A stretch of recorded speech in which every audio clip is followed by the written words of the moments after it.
Bienvenue dans Débat Foot Marseille, une nouvelle émission le mardi, comme vous en prenez petit à petit l'habitude. Lorsqu'il y a un match le week-end, on décale Débat Foot Marseille le mardi pour que le lundi vous puissiez profiter de notre décrassage et de nos analyses fines.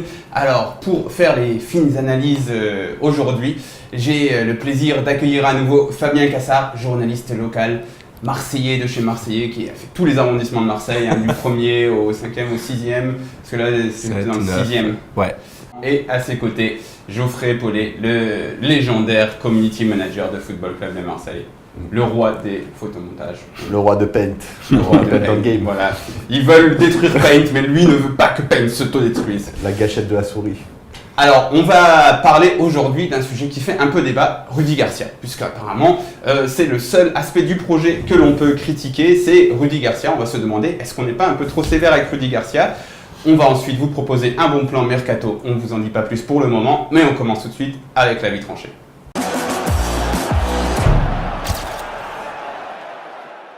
Alors, je vais revenir dans l'avis tranché sur l'émission de la semaine dernière où on avait qualifié le projet d'OM de OM Séville Project. On s'est beaucoup fait tailler, on nous a dit « Vous êtes trop négatifs les gars, vous dites pas assez de bien, vous êtes pas assez le sang de la veine de l'artère et tout là ». Mais les gars, revenez un peu sur terre. L'OM Séville Project, c'est déjà pas mal. Arriver au niveau d'un club comme le FC Séville, ce serait déjà excellent.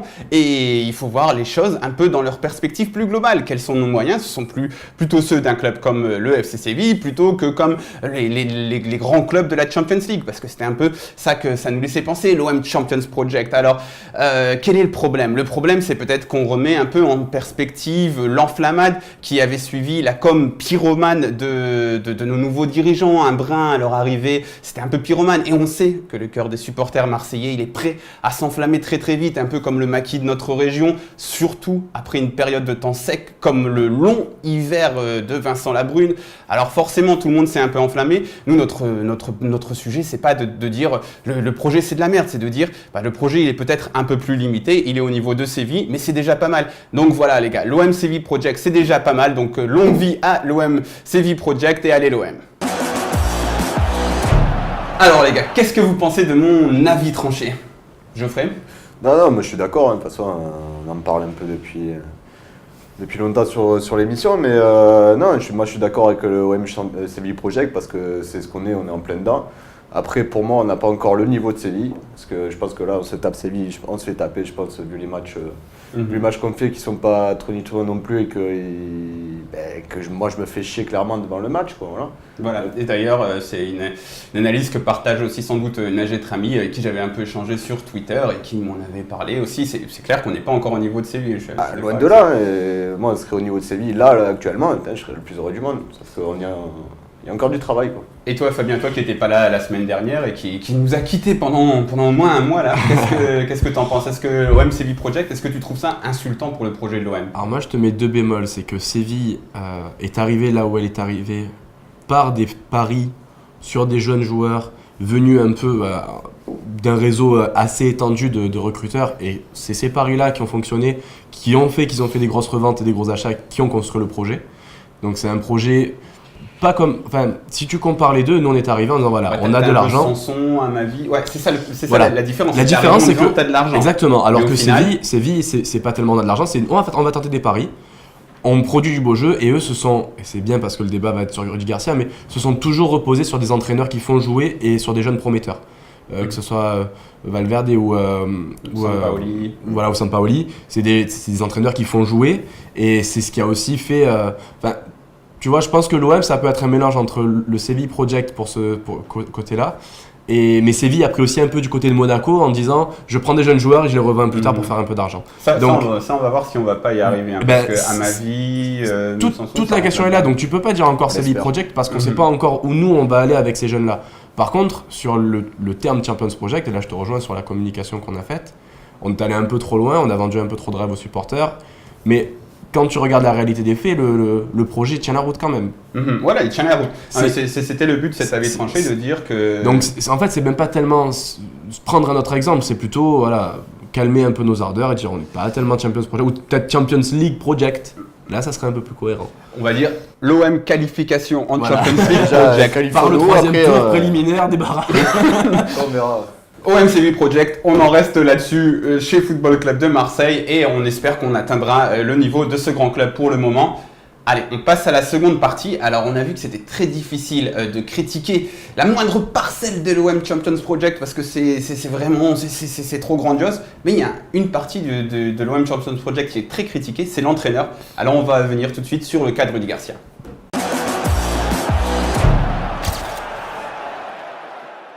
Rudy, on va parler de Rudy Garcia. Qui est très critiqué. Alors on va se demander un petit peu, est-ce qu'on n'est pas trop sévère avec lui? Alors il est un coup pas assez offensif, un autre trop frileux, pas assez ambitieux. Alors messieurs, je commence par une très simple question. Vous avez le droit de me répondre que par oui ou par non. Est-on trop sévère avec Rudy Garcia, Geoffrey?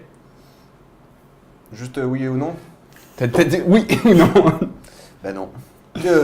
Non, On n'est pas trop sévère avec Rudy Garcia. Même question, Fabien? Oui, on est trop sévère avec lui. On est trop sévère avec Rudy Garcia. Donc on va essayer, voilà, c'est un peu, ça illustre la division, franchement on ne l'avait pas préparée celle-là, mais ça illustre un peu la division chez les supporters olympiens, même si j'ai quand même tendance à penser que ça penche un peu trop vers Geoffrey, mais que mon avis perso est peut-être plutôt vers Fabien. On va y revenir. Alors avant de tout, quelques chiffres. Alors, je vais vous donner quelques chiffres. Alors déjà, il y a cette fameuse série en cours. 22 derniers matchs de l'Olympique de Marseille, 15 victoires, 7 nuls, 0 défaite, 44 buts marqués, 13 encaissés. Et puis même plus généralement, depuis son arrivée en Ligue 1 seulement, si on prend que la Ligue 1, parce que bon, l'Europa League contre Ostende, le premier tour à Clermont de Coupe de la Ligue, etc. Bon, c'était pas fou.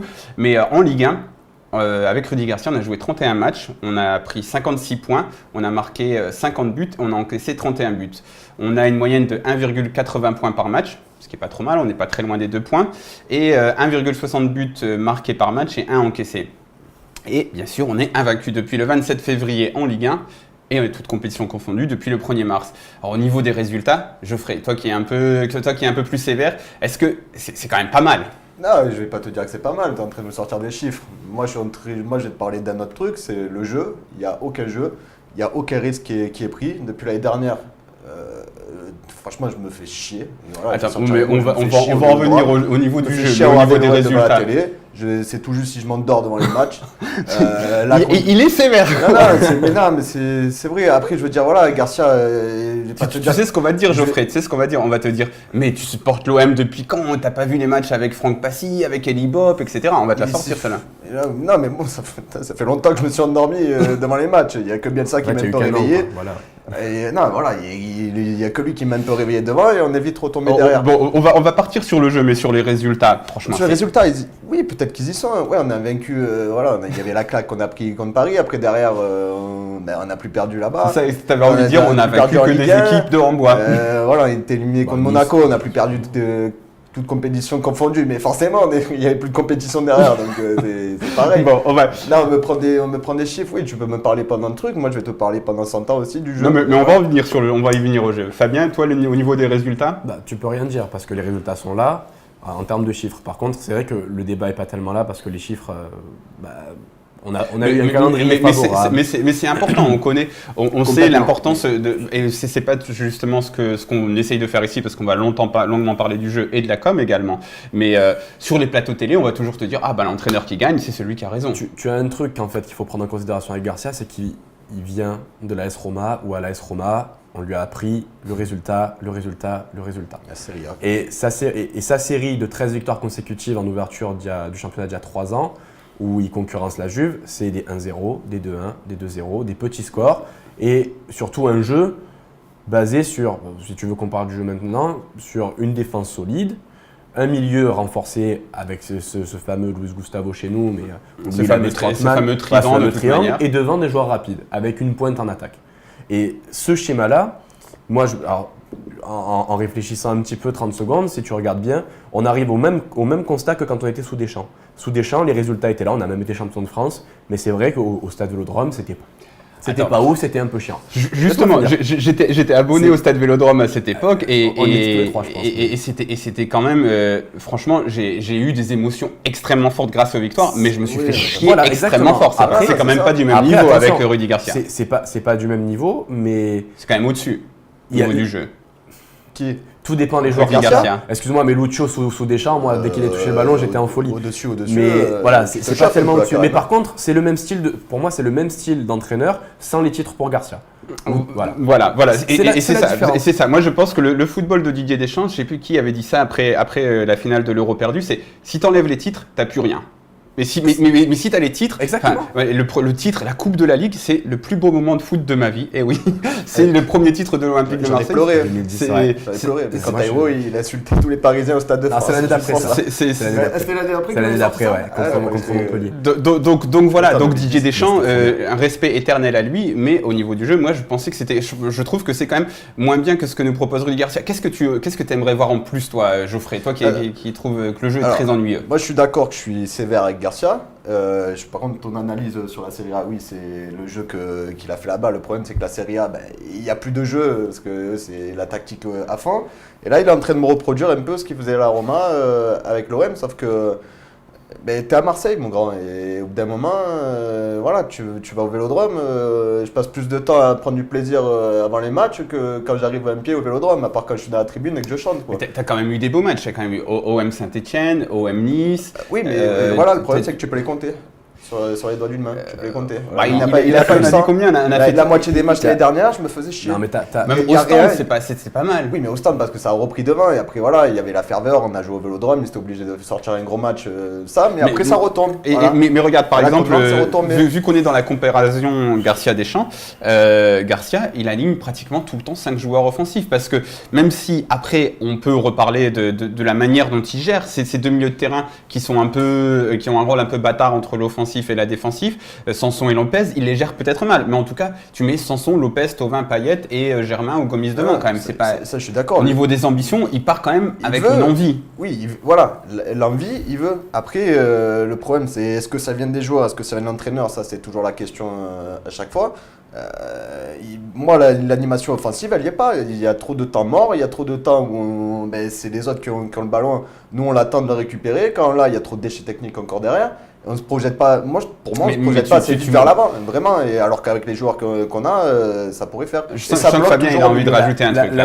Ça bloque. Il y a un moment, ça bloque. Je suis d'accord avec toi. Mais alors, il y a une critique qu'on peut faire à Garcia, c'est que contre les équipes qui jouent avec des blocs très très bas et très défensifs, c'est vrai qu'on a du mal à trouver la solution parce que on n'a pas une équipe assez étendue sur le terrain. On ne prend pas assez la largeur du terrain. Mais ça, c'est un problème tactique. C'est dès qu'on a eu des équipes qui jouaient contre nous. Soit on a pris des buts à foison, mais on en a mis aussi. OM Monaco, les 2 matchs, OM Paris. OM Nice, c'est une équipe qui a joué où on a vu un très beau match. Mais parce que c'est ça, on va dire, l'atout positif et négatif du système Garcia, c'est que quand tu as une équipe qui joue devant toi, tu vas avoir du beau jeu parce qu'il y a des espaces pour tes attaquants et sa tactique. Mais tu vas aussi prendre sûrement des buts parce que tu es une équipe offensive. Par contre, regarde Nantes. Nantes, c'est simple. Que tu as derrière aussi. Oui, mais bon, ça va un peu mieux là cette année. Mais Nantes, ça a été symptomatique parce que tu joues contre une équipe très très basse. Et là, c'est pour moi le point noir un peu de Garcia, c'est qu'il a surestimé un peu cette équipe en mettant Zambo et pas Sanson parce qu'il a pensé que c'était tellement physique, alors que pas du tout. Et sur ce schéma très très bas, tu as beaucoup de mal à produire du jeu parce que tu prends pas assez la largeur, eux sortent pas, donc toi tu vas pas les chercher. Et le jeu dans le petit espace, normalement que Garcia prône, on le voit pas assez. Et c'est ça le problème. C'est ça pour moi, là où il y a un problème, en fait, c'est dans l'utilisation de nos talents. Parce que je pense que les ambitions, au moins elles sont là. Garcia, il veut qu'on fasse tourner la balle, il veut avoir le contrôle. C'est ce qu'il avait fait à Lille aussi, puisque on parle beaucoup de ce qu'il a fait à la Roma, mais à Lille, il va gagner le titre de champion de France et on dit tout le monde s'extasie devant le LOSC parce que ça faisait tourner la balle au milieu, etc. Et il essaye de le faire, on le voit par séquence. Voilà. Sauf que comme tu dis, c'est pas assez fait dans la largeur parce que il demande aussi à Dimitri Payet de toujours rentrer sur le côté droit quand tu vois les hit pass, les hit maps. Il est tout le temps au centre. Payet, il est tout le temps au centre et tu vois que le jeu, il penche gravement à droite.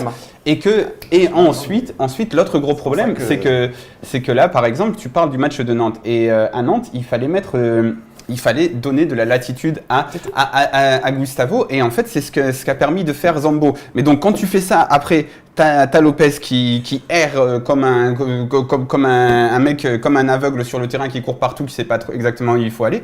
Donc voilà, il y a quelques réglages à faire, mais les ambitions, elles sont là. Et il l'a répété dans l'équipe d'ailleurs. Tu sais où est le problème, et surtout là sur Nantes, et je pense que ça risque d'être notre problème numéro 1 cette année, c'est qui va jouer à ce fameux poste de numéro 10 de créateur de jeu. J'ai l'impression que là, il veut essayer de mettre Lopez à ce poste-là, un peu d'électron libre qui va partout, sauf que le petit, il n'est pas fait pour ça. C'est pas son poste et c'est lui donner trop de responsabilités. Quand tu as Sanson et Payet dans ton équipe, normalement tu mets un des deux. À la limite, voilà, si tu veux mettre Morgan Sanson, ça peut le faire, même si je pense qu'il a encore aussi un peu frêle. Mais il ne faut pas donner à Lopez ce rôle-là d'électron libre, de créateur de jeu, même si il peut le devenir, mais pas maintenant.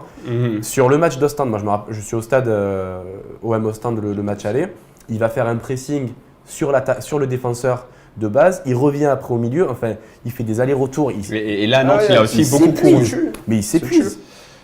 Et c'est normalement ton mec dans ton triangle qui fait les petits espaces et qui joue à une touche. Voilà. Non, mais je pense que le problème, il se situe là, en fait. Il faut qu'il règle ce problème dans son triangle et dans la circulation de balle. J'ai l'impression aussi que Garcia, il faut qu'il y ait énormément de matchs et que le mec se rate pour dire bon, mais peut-être ça marche pas comme ça. Je trouve qu'il ne laissait pas assez de choses, il donne pas. Là, voilà, Lopez, là en ce moment, je suis désolé, mais voilà. Non, mais regarde, mais c'est compliqué, Lopez. Mais c'est ça qui est un peu marrant. Je pense que c'est un peu. Sanson, comme le met sur le banc, d'accord, c'est peut-être le choix tactique. Moi, Zambo, par contre, j'étais d'accord de le mettre d'entrée, parce que moi, je le trouve intéressant le joueur. Là, bon, c'est vrai qu'il est un peu abusé, mais bon, le mec qui te plante le but au bout de 5 minutes de jeu quand il te sort la grosse frappe à l'entrée de la surface, que le Roumain là, il te fait. D'ailleurs, mention spéciale au Roumain parce que. Il a été bon. Hein. Attention, mais attends, mais je veux dire, c'est pas la même physionomie de son match, quoi. Il te plante un but direct, et puis je le trouve intéressant dans ses prises de balles, les récupérations, et il portait vraiment le jeu vers l'avant. Mais tu vois, c'est ça qui est intéressant, Geoffrey, c'est que tu dis, ouais, mais Rudy Garcia, il tente rien, etc. Sauf que là, il tente un truc, il sort Sanson. Et il n'a pas attendu trop de matchs non plus. Il sort Sanson. Sauf que. Il a sorti à 20 minutes de la fin contre Dijon, là il te le met sur le banc. Sauf que. Regarde. Il fait rentrer Sanson en milieu de deuxième mi-temps parce qu'il voit que l'OM n'y est pas jusqu'à la 60e. Sanson rentre sur le terrain, qu'est-ce qui se passe? Mais ça va un peu plus. Mais c'est parce que c'est une rotation des jeux et c'est une gestion de l'effectif. Il a mis Zambo, je pense, parce qu'il voulait du physique. Mais voilà, messieurs, on revient. Je recadre, c'est moi le patron ici, quand même, pas là. Voilà, ça me monte pas à la tête et tout, c'est bien. Et alors, par exemple, tu vois, moi je trouve ça intéressant parce que tu dis non, mais il faut trop de temps, etc. Par exemple, pour pas sortir Lopez, mais il sort Sanson et Sanson, c'est un peu le même truc. Est-ce que en fait aussi. Moi, j'ai l'impression que le problème avec Garcia, il vient de sa com. Qu'il y a beaucoup de monde il énerve beaucoup de monde en conférence en conférence de presse à toujours ouvrir le parapluie, etc. Est-ce qu'il n'y a pas un peu de ça aussi je suis d'accord. Il parle beaucoup aux arbitres et je sais que ça énerve beaucoup. En fait, il a le rôle de la pleureuse un peu. C'est jamais sa faute, c'est jamais lui. Il y a toujours quelque chose en plus qui fait que soit on a perdu, soit on a mal joué. Ça je suis d'accord avec les critiques envers Garcia. Il se cache beaucoup.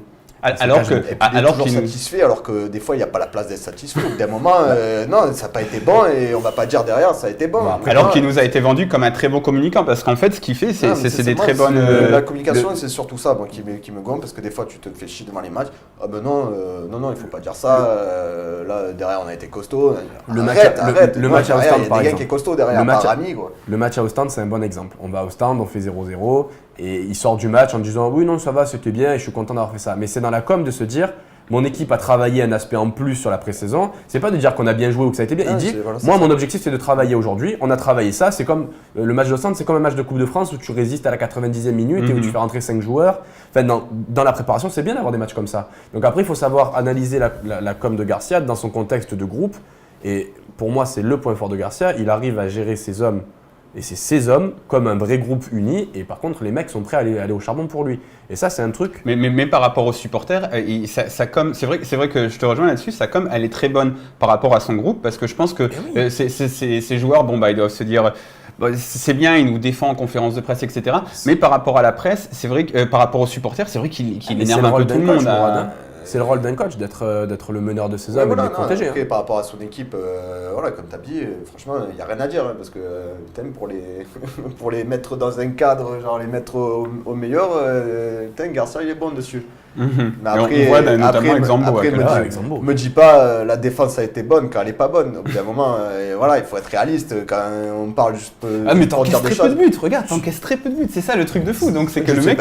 Franchement, je pense que là, on a le petit dieu du foot qui est aussi en ce moment, parce que putain, c'est une catastrophe derrière. Mais en fait, ça comme. Sakai, putain, j'espère qu'il va commencer à mettre les gaz parce que là. Mais la com de Rudy Garcia, en fait, c'est une com typique d'entraîneur français. En fait, ça reste un entraîneur français. Il faut rappeler qu'il a fait un petit stage à Canal+ à la fin de sa carrière, qu'il s'est formé un peu à la communication. Donc, en fait, il sait exactement comment ne rien dire en conférence de presse. Donc, il endort tout le monde. Moi, je m'endors pas devant les matchs avec Garcia. Je trouve que c'est intéressant ce qui se passe. Mais par contre, en conférence de presse, mazette, hein, c'est vraiment difficile, mais donc il fait exactement ça, et en fait c'est typique des entraîneurs français. Didier Deschamps, Laurent Blanc, tous ces gars-là, tu les écoutes en conférence de presse, t'as envie de tirer une balle. Ils disent sans rien dire, ça va toujours bien. Ils parlent ni de jeu ni de tactique. Bien, mais il y a pas. Moi j'attends qu'un truc de Garcia, c'est que voilà, moi j'attendais que Karim Garcia il a signé à l'OM l'année dernière. J'étais content, je me suis dit bon ça va. Mais regarde, il a quand même redressé la situation. J'étais content, mais je suis toujours sur ma faim pour le moment. Mais il a quand même redressé. Qu'on va passer à autre chose et qu'il va avoir du jeu, que l'équipe elle va tourner, que ça va. Mais je ferai ce truc et que ça mais est-ce que tu es d'accord ou pas pour dire qu'il a quand même redressé la barre? Mais oui, forcément. En même temps, on a quand même eu quelques bons matchs au Vélodrome. On a quand même. Imagine tu gardes Franck Passy. Mais c'est comme ça. C'est jamais comme ça. C'est oui, non. Tu sais, je pense qu'à un moment, il y a aussi le rôle des joueurs et pas tellement que l'entraîneur. Et que là, sur ce que tu dis, les montagnes russes. Truc, quoi. Avec Garcia, il manque ce. Voilà. Sur les montagnes russes, c'est aussi qu'on a nos joueurs, même sur les matchs là les derniers matchs sur la pré-saison, qui sont pas encore prêts. Le match à Nantes, écoute, tu l'as gagné, tu l'aurais perdu il y a un an de ça. L'essentiel, c'est le fameux, ces matchs-là, on les aurait perdus. On aurait perdu 10 fois, ou alors il y aurait eu un arbitre, le but de Campos pas accordé, ou tu prends la barre transversale qui rentre dedans, la tête à côté qui doit rentrer dedans. On va clôturer assez rapidement cette partie, mais avant ça, on a une dernière sous-partie. Alors, c'est une théorie que j'ai à vous soumettre, messieurs. Ma théorie, c'est celle que sans le passage de Marcelo Bielsa, on serait tous comme des fous devant Rudy Garcia. J'abuse un petit peu, mais je pense que Marcelo Bielsa, il nous a fait croire à nouveau qu'un certain football était possible, un football avec des convictions jonchées au corps et sur lesquelles on attaquait tout le temps, on faisait des trucs, et puis sa communication aussi, jamais à se défausser sur qui que ce soit. Donc Rudy Garcia, il passe derrière. Et je pense que c'est quand même un entraîneur offensif. Moi, je pense que c'est un entraîneur offensif. Sauf que s'il n'y avait pas eu Marcelo Bielsa, on l'aurait comparé à des mecs comme Eric Guéretz, etc. Et on se serait dit, bon, c'est pas trop mal, etc. Mais là, il passe 2 ans après Marcelo Bielsa, qui a ouvert les yeux à plein de Marseillais qu'un autre football était possible. Est-ce que vous êtes d'accord avec ça? Est-ce que sans Marcelo Bielsa, Rudy Garcia, on le jugerait de manière plus positive? Avec toi. Vraiment entièrement. Pour moi, c'est horrible. Hein. J'ai l'impression que je reste sur une ex, que j'arrive pas à passer à autre chose. Bielsa, je le regrette parce que pour moi, ça a été une parenthèse de football dans ma vie. C'est la première fois que je me régalais depuis. Voilà, moi, je suis né en 92. J'ai pas vraiment connu l'époque 93 quand ça a été champion. J'ai eu du mal à revoir des titres. J'ai eu avec Deschamps. Toi aussi, t'as cru que la Coupe de la Ligue, c'était la Coupe du Monde. Non, j'ai jamais cru ça. Moi, la Coupe de la Ligue, ça reste la Coupe de la Ligue. Moi, perso, j'ai cru.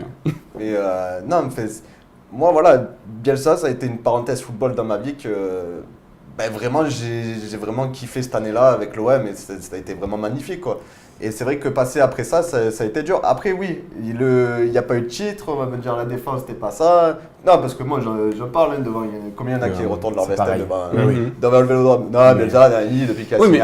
Mais après que tu aies apprécié Bielsa, mais est-ce que si Bielsa n'était pas passé, est-ce que là, tu vois, ton jugement sur Rudy Garcia, le problème, c'est que l'histoire est comme ça, Bielsa, il est passé, Garcia doit arriver après. Et pour moi, le jeu de Garcia, c'est pareil, parce que, tu vois, à Nantes, tu mets Mpassi, Nigo, qui tu veux, on le gagne pas le match. Avec Garcia, on le gagne. Mais il n'y a pas encore la manière. Avec Bielsa, qui est pas sûr de gagner non plus. C'est ça qui me manque pour le moment, c'est la manière. Et toi, Fabien, alors ton point de vue là-dessus? Moi, j'ai été aussi amoureux de Bielsa, même si j'étais pas sur Marseille, moi, à cette époque-là. Donc, je l'ai vu de très très loin. Et justement, ce regard loin m'a montré que, un autre football est possible. Mais ce que tu expliques, en fait, c'est ce qui s'est passé dans quasiment tous les clubs dans lesquels il est passé. Après Bilbao, ça a été très très dur de rebondir de Bielsa. Il laisse une marque de fou. Mais je préfère avoir une équipe un peu plus stable, qui joue moins, mais plus stable, que voir Strasbourg-Lille 3-0, un gardien du 5. Alors attention, c'est un match, le match qui fait contre Etienne, et c'est la patte Bielsa. Et c'est vrai que Bielsa, c'est le total football. Il n'y a pas de négociation, c'est pressing haut, total football. C'est très beau à voir, on se régale, mais est-ce qu'on préfère se régaler, mais avoir peur et critiquer quand on se prend parce qu'on l'a critiqué, attention. Ouais, non, mais moi, je me rappelle. On critique aussi Rudy Garcia. Bien sûr, non, mais je veux dire, moi je me rappelle de l'ère Bielsa, à chaque fois qu'on avait une composition d'équipe ou un match, c'était ouf, bon. On va mettre des buts, mais aïe aïe. Mais tu vois Fabien, parce que là tu te concentres que sur le jeu. Tu vois, moi je pense, et encore une fois, parce que je deviens un très grand méchant, monsieur, maintenant je critique tout, mais Rudy Garcia, moi j'en suis plutôt satisfait. Mais je pense que là, où il y a un truc, il y a une différence, c'est la conviction. Et j'en parlais avec des tweetos, c'est la conviction. C'est que, en fait, avec Marcelo Bielsa, tu te dis, t'as l'impression que c'est le bien contre le mal. Tu vois, toi, t'es le bien, t'es dans un film Marvel, t'es Captain America et tu vas casser la gueule de Red Skull. Non, je suis pas du tout d'accord. C'est la différence entre Bielsa et Garcia, la vraie, c'est que Bielsa est dans ses idées. Il peut se passer quoi qu'il se passe sur le terrain, peu importe. Regarde, 3 blessés, c'est pas grave, on change. Et il va. Garcia, il calcule. Garcia, il va s'adapter. Garcia, il va te dire, ok, j'ai commencé offensif, mais je vois que mon équipe elle est en train de se faire griller. Hop là, un changement défensif, on passe à 2 et c'est malheureusement. Et c'est ce qui plaît. C'est ce qui plaît moins. C'est ce qui plaît moins au Stade Vélodrome. Mais le problème, c'est comme ça marche le football aujourd'hui et c'est malheureux. Je préférais par contre que tout le monde joue comme Bielsa et que tout le monde se régale et que ça soit du total football partout, mais c'est pas le cas. Tu vas faire un total football contre une équipe qui te prend en contre. Regarde ce qui s'est passé.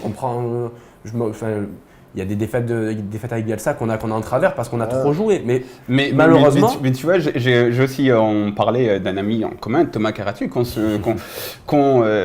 salue et qui me disait, putain, je me souviens quand je suis sorti du match contre le PSG avec Bielsa, j'avais l'impression que j'avais gagné. Mais il avait perdu. Mais tu vois ce que je veux dire. Après, l'effet Bielsa. Après attention, que je pense qu'on peut quand même retourner le Stade Vélodrome sans Bielsa. Je pense que ça, oui, mais heureusement. parce qu'on est en train de dire qu'après Bielsa, ça sera fini parce que Bielsa. Ça continue. Attendez, des Bielsa, on en aura une fois et ça sera fini. Il y a voilà, que lui qui joue comme ça. Tout à fait. C'est ça qui est intéressant. Il faut pas commencer à dire Bielsa est arrivé. Il faut faire. Non, Bielsa, voilà, comme tu as dit, c'était une parenthèse. C'est un nuage, une bulle qu'on a éclaté. Ben voilà. Par contre, maintenant, on va falloir se réhabituer mais ce qui est vrai, on va dire du vrai football, à du football moins total football. À du football c'est moins total romantique. football. À la Ligue 1. C'est pas la Ligue 1, regarde. La Roma, il a fait des bons trucs. D'ailleurs, peut-être je ferai un avis tranché sur ça. Mais il y a un très bon avis à faire, par exemple, sur les 6 premiers du championnat et l'écart qu'il va avoir maintenant entre les gros du championnat et les équipes moyennes des bases du championnat. Je pense que. Mais c'est un autre débat. Mais bref, donc le problème en fait, parce que je pense que c'est pour ça que le jugement il est faussé un peu sur Rudy Garcia, c'est parce que, comme tu dis, on a encore ce souvenir de cet ex qui nous a un peu enflammé, quoi. Ouais, qui revient, c'est comme si tu la gardes sur les réseaux sociaux. Là elle est à Lille et du coup tu la stalks. Tu la vois un peu tous les week-ends, quoi. Tu dis putain. Les gars, moi je sais pas. Ce week-end c'était compliqué. Mais juste voilà, pour finir en fait, moi Rudy Garcia, oui je suis sévère avec lui parce que oui j'attendais beaucoup de lui en fait dès son arrivée et pour le moment je vais pas dire je suis satisfait, non je suis un peu déçu. Et il lui manque, ce petit truc de folie dans son jeu parce que le garçon est là, je veux dire, Rudy Garcia ça reste quand même, c'est loin d'être dégueulasse, il y a beaucoup de monde qui est satisfait qu'il soit là, et justement on est content qu'il soit là, et on attend beaucoup de lui en fait. Voilà, c'est pour ça que moi je suis sévère avec lui parce que on va s'arrêter là. J'attends que ce déclic et que je me régale enfin. On va s'arrêter là, mais ils veulent pas s'arrêter. Donc je donne la dernière fois la parole à Fabien. Je disais que vous parlez de votre ex qui est Bielsa. Moi, mon ex c'est Michel, et Michel ça a été une catastrophe ambulante. Michel, c'est l'ex que c'est la fille que t'as croisée en boîte et que t'en peux plus. Et donc avoir Garcia après Michel, moi j'ai été abonné pendant l'année Michel et tu sais combien on a vu. C'était affreux. Bon nombre de matchs ensemble, Mourad à se tirer les cheveux, mais Garcia, je pense qu'il va lui falloir du temps. Son effectif n'est pas encore fini, attention. Mais par contre, quand la machine va tourner, ça risque pas. Par contre, ça va pas être flamboyant d'attaque et compagnie, mais ça va être putain d'efficace. Et ça va nous changer. Donc voilà, on va s'arrêter là. Je pense que le mot de la fin, c'est un peu Geoffrey qui m'a donné c'est pas dégueulasse, Garcia. c'est un peu l'idée. C'est que c'est pas Mitchell non plus aussi. C'est ça. On n'est pas quand même dans un entraîneur complètement défensif. On est avec un entraîneur qui a des convictions. Après, c'est pas Bielsa. Et je pense que c'est un peu là où le bas blesse. Mais peut-être qu'avec le temps, eh ben, si par exemple il avait la bonne idée de faire une petite épopée en Europe ou de gagner une petite coupe. J'ai beaucoup parlé de la Coupe de la Ligue de Didier Deschamps, le plus beau souvenir footballistique de ma vie, hein, jusqu'ici, on va se mentir. Donc voilà, s'il avait cette bonne idée, eh ben peut-être qu'on changerait notre vision sur lui. Mais en tout cas, Garcia, c'est loin d'être une quiche. On passe tout de suite à la suite parce qu'on a fait long sur ce gros débat.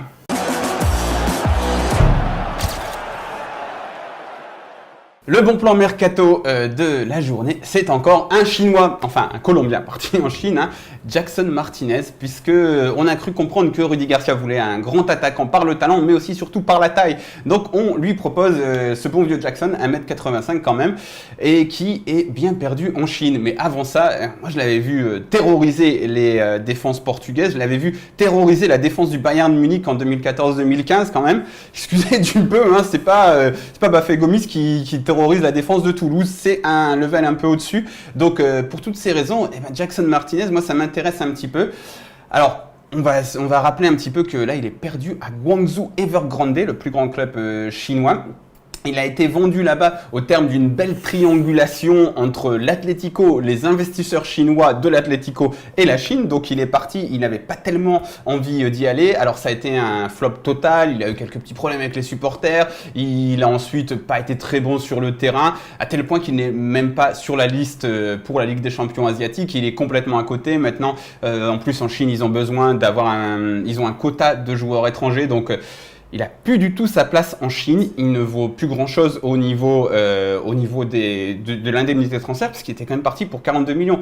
Parce qu'il faut bien rappeler que Jackson Martinez, par exemple, c'était, je crois que je l'ai noté quelque part, 67 buts en 90 matchs en championnat portugais, en 3 saisons, 3 titres de meilleur buteur, 8 buts en 10 matchs de Ligue des Champions lors de sa dernière saison à Porto. Alors après, sa carrière, elle a pris un mauvais tournant. Donc là, est-ce que ce serait pas une bonne idée d'aller chercher ce Jackson Martinez, grand attaquant, capable de jouer ce rôle de pivot et qui sera disponible pour pas grand-chose. Si on arrive à le relancer, on aurait un attaquant top, de niveau top européen, parce que c'était ça quoi, 8 buts en 10 matchs de Ligue des Champions. Je l'ai vu terroriser la défense du Bayern de Munich quand même les gars, c'était pas rien du tout. Et en plus de ça, vu qu'il est complètement dans le trou, il y a peut-être même moyen de négocier un petit prêt avec option d'achat, vu que c'est ce qu'on a l'air de faire en cette fin de mercato, pour le rapatrier. On a déjà vu à l'Olympique de Marseille, dans un passé très récent, un joueur qui n'avait pas joué pendant plus d'un an, revenir et être monstrueux. Hein, un mec qui fait des boissons énergisantes maintenant, je crois, un truc comme ça.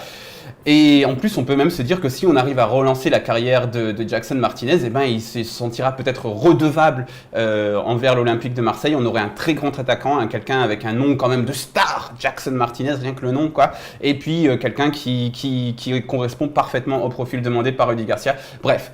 On soumet l'idée, puisque Rudy a demandé qu'on lui soumette des idées. Voilà, on te soumet Jackson Martinez, à toi de jouer maintenant.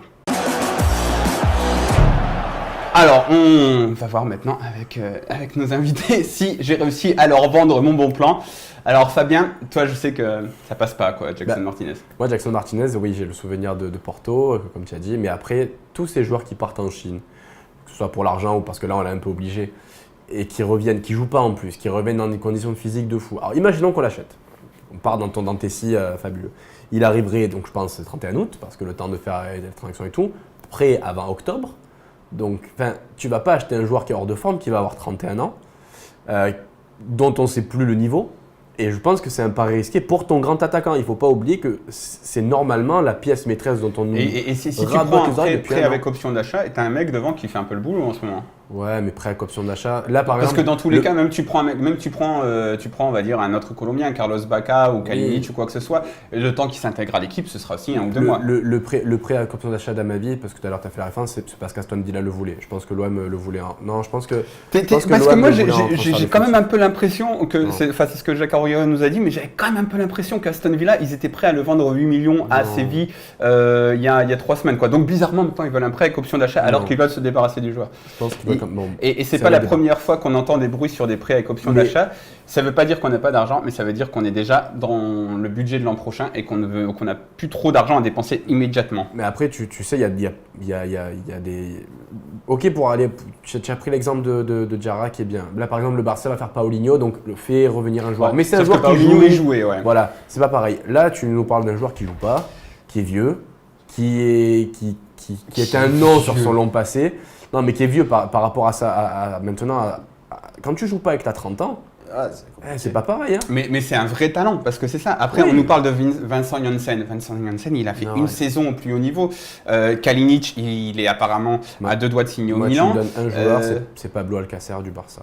Voilà. Qui est rentré hier, mais Pablo Alcácer du Barça, qui arrivera pas à percer au Barça parce que devant c'est impossible. Et c'est lui. Il y a Neymar qui est parti. Ouais, mais bon. Ouais, ils ont fait jouer le petit Deulofeu et Suarez qui est très bon aussi. Mais voilà. Bon, moi, on c'est va, Pablo on Alcácer. va rester donc. Et toi Geoffrey, donc je te l'ai pas non plus bien vendu, Jackson. Si, mention spéciale pour tes dons de vente. C'est Ouais. c'est pas mal parce que là j'allais y croire, mais moi tu me bernes Il pas. a tout Le mec, cassé, il- Fabien, putain. Non, le mec, Merde. moi tous les joueurs, ce que j'appelle ça des joueurs à la con, quand t'as un réel talent et que tu préfères partir en Chine, ben, tu sais que tu choisis l'argent, donc après Mais le lui, projet il l'a pas sportif, vraiment il est pas- choisi. Hein. Lui, il a pas vraiment choisi. Ouais, c'est ça pas le choisi, truc. c'est qu'après derrière il y a l'argent qui est là-bas et tu Bah, c'est sûr tu qu'au pars niveau pas en de Chine l'argent, comme ça, et si t'as vraiment il a envie de rester en récupéré, Europe, tu restes. Donc après moi le faire revenir un mec qui va avoir 31 ans, que le football c'est juste. Par c'est contre, juste, je pense que c'est pas sa t'es priorité, je vraiment pense. dur parce que, Non, parce non, que non, je peux moi- te dire que il y a plein de joueurs, Alex Teixeira aussi, lui aussi. Mais bien sûr, Même, il voulait rester en Europe, quoi. Alex Teixeira, il pensait qu'il partait 6 j'ai mois pas en Chine suivi son et histoire. qu'il moi, revenait après, à l'Inter de mais Milan. comme moi, pour Ah, moi, non. j'ai pas envie de. Voilà, quand ça part en Chine, que t'as un talent comme ça, ben, va en Chine, ne reviens plus en Europe et après, terminé, quoi. Donc, un mec, pour se remettre dans le bain, c'est pas lui qui va me faire retourner, je pense, au Vélodrome. Ouais, ça peut être intéressant, vu qu'il a fait ses stats. Oui, mais d'accord, mais comme il a dit, conditions physiques. Le mec est parti pour l'argent, il va venir au Vélodrome, il connaît même plus ces ambiances-là parce qu'en Chine avec un drapeau et tout comme ça. Enfin, là je m'égare, mais moi, non, Martinez. Est-ce que c'est le bon profil aussi? Ouais, Parce sous que terre. Martinez, Bah, c'est ça, pas le très profil. grand. Et puis on Non, va non, se faire chier à 1m85, rapatrier un mec comme ouais, ça alors il que. a été pointe. je le vois pas, Ça fait un mois qu'on je préfère Baka là, limite. Hein. Baka, c'est bon. C'est trop Bon, dur. Voilà, mais.